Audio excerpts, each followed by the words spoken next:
an affair with my brother's wife. Yes, you read that right. This is 100% a true story that I've been wanting to get off my chest for a while. So my brother, 25 male, meets his wife, 25 female, in his last year of school. The two of them got engaged very soon after meeting, only about 4 to 5 months after. During this time that they were engaged, they would spend a lot of time together, but they were never allowed to be completely alone together until they were married. So this meant that she spent a lot of time at my house with either me, my sister, or my mom, who would stay with them. So we all got pretty comfortable around each other, and this is where it started to get weird. My mom, 44, would be a little too friendly with my sister-in-law. For example, if we were watching a movie, they would sit next to each other, then that turned into leaning onto one another and then a full-on cuddle. Another example is that they would be on FaceTime literally 24/7. I'm talking about waking up and falling asleep on the phone together. It got so bad that my brother would complain that he never could call her because she was always busy talking to my mom. Eventually, me and my sister called my mom out on this, saying it was a little weird that she was always on the phone with her. Of course, she was very angry we called her out on this, but she said they are just really close and that she would stop calling her so much, but that never happened. She just started to hide it, and they would spend hours on FaceTime without even saying a word. They would just have their AirPods in and listen to each other's background noises and text each other when they wanted to say something. And this went on for the entire engagement. My sister and I would joke about the two of them being gay lovers, but we were always joking because we never would have thought it would get that far. So let's fast forward. After a couple of months of their weird behavior, I come home from work and my mom, my sister, and sister-in-law are there. I take a seat on the couch next to my sister and she sends me a text. Go look what's on your mom's bed. Don't make it obvious. So I get up and start walking to my room and peek in very quickly. When I passed my mom's room at first, I didn't see anything. So I took another quick look, and that's when I saw a strap-on sitting on the corner of my mom's bed.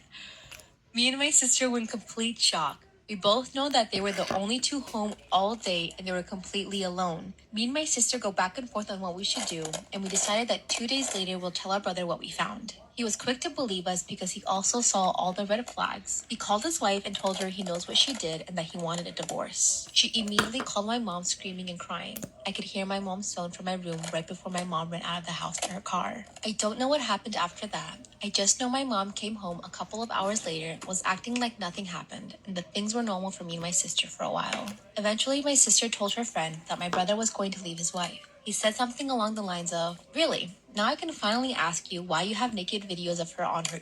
Really? Now I can finally ask you why you have naked videos of her on your laptop."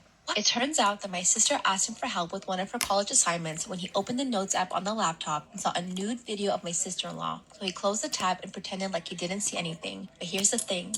My sister was using my mom's old laptop to do her homework, but my mom's Apple ID was still connected. So all of the notes from my mom's phone were sent to the laptop notes. So my sister had me pick her up from work early, and we raced home to check the laptop, and there it was. Over a dozen pictures and videos of sister-in-law doing extremely inappropriate stuff, and literally thousands of SS text message conversations, most of which were nothing, but just one that I can remember is, "I wish I could have met you first. I love you more than I love brother's name." So we sent all of this evidence to my brother, and he showed it to his wife, and she admitted to everything.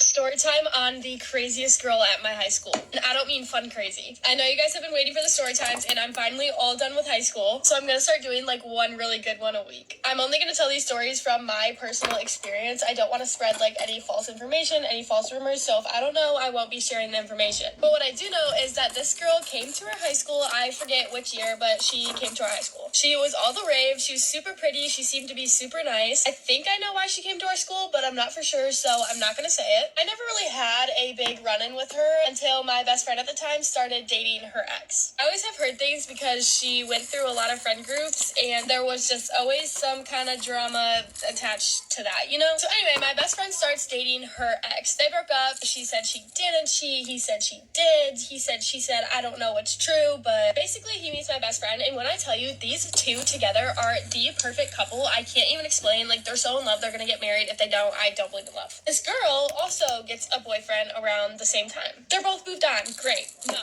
not great, because she's not. She keeps finding ways to text her ex, which is now my best friend's boyfriend, so you know, it's unsettling. They're a happy couple. Leave them alone. He never answers her. He keeps blocking her. Eventually gets to the point where she literally is texting him through her friend's phone. She like sent him a song that like reminded her of him. I'm just like, what? You have a boyfriend. I remember my friend showing me like a DM where she was like, my mom saw you driving today. I was thinking of you. Like what are you doing? Anyway, it gets to the point where she literally texts him through her friend's phone and is kind of like blackmailing him to talk to her in a way. I'm not going to say why, those are her reasons. That's not for me to talk about on the internet. And my best friend is hanging out with her boyfriend. So, she stands on business and is like, look, if you need to talk to him, like, I'll be right here on the phone with him, but you can call if you need. So the girl's like, never mind. So it's just kind of at a point where, she has a boyfriend. She shouldn't be texting her ex. So this is where I come in. I'm very good at confrontation. I'm also very good with my words. So me and my best friend sit down and we type a long letter for her that's very nice and direct. It wasn't mean whatsoever. The worst part was the end where we were just like, look, if you need help from your ex, we're going to have to screenshot these texts and send them to your boyfriend because what is going on? She reads the text, but she doesn't answer it. And of course, we go to school that week and hear that my best friend apparently sent her some mean text. Obviously, no one believed this because, my best friend at the time is so unproblematic. Literally, no one batted an eye when she said something. No, it goes mute for a while. And then we're at the point where my best friend's boyfriend needs his clothes back from this girl. So my friend texts her the first time and asks, and she's just like, well, why doesn't my ex pick it up? Then my best friend fought back and said he doesn't want to waste the gas. So she pulls the I'm not home right now, which is fine. So my best friend texts again and asks for the clothes again and just saying that she'll swing by to grab them if you leave them on the front porch. Swings by, no one's there. She doesn't get out of her car. There was really no response, so she just kind of went on with her life. And the girl then said she gave away all of his stuff, which didn't make sense for reasons, but I don't want to get the story wrong, so we're just gonna continue. Anyway, this girl's mom ends up texting the girl's ex's, my best friend's boyfriend, and the whole thing is kind of complicated. Basically saying that my best friend and her boyfriend's little sister were, like,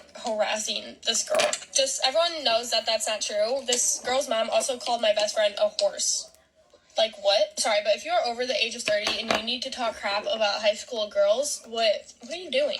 Her mom has literally made so many girls feel bad about themselves, like, almost bullied out of friend groups. Like, I know this is a fact for sure because I have witnessed it, but regardless of the fact, this whole thing just goes on for way too long, and I'm, like, walking in the hallway behind her, and she just doesn't care about who's around her, I guess, because I just hear her talking about this whole scenario completely wrong. Like, she's telling the story. Oh, I messed up on those. Telling the story so wrong and calling my best friend a fan. My best friend doesn't even say this girl's name, let alone act like a fan. And I made a story time about that whole kind of interaction as well, but I've been very careful about the story times that I share because I did it once to this other girl. Actually, that girl might... Fitness exercise for kids to lose weight. Easy and fun exercises to do at home. Top craziest chick. I don't even know. I'm not going to say that because that's mean. But I did do like a story time about homecoming drama. And she made it seem like I was bullying her because I was calling out all the bullying I went through being her friend. Like, what? That'll be another story time. I just don't understand. I'm trying to do these as graceful as possible because, I'm not a mean person. I don't like to talk bad about people, but I'm not afraid to spill the truth. I'm like right out of high school. No one probably knows who I'm talking about, but basically this whole encounter with this girl lasted like a year and a half, I swear. It's like she forgot me and my best friend at the time literally like lived through each other. Like everything I knew, she knew. Like it was like our lives were one, So pretty much the craziest part of all that was just the fact that she still had a boyfriend. It's one thing if you're still hung up on your ex and like you miss him and are trying to ruin someone's relationship, but you have a boyfriend. And there's been other weird allegations with that relationship, but that's not for me to talk on. Bye.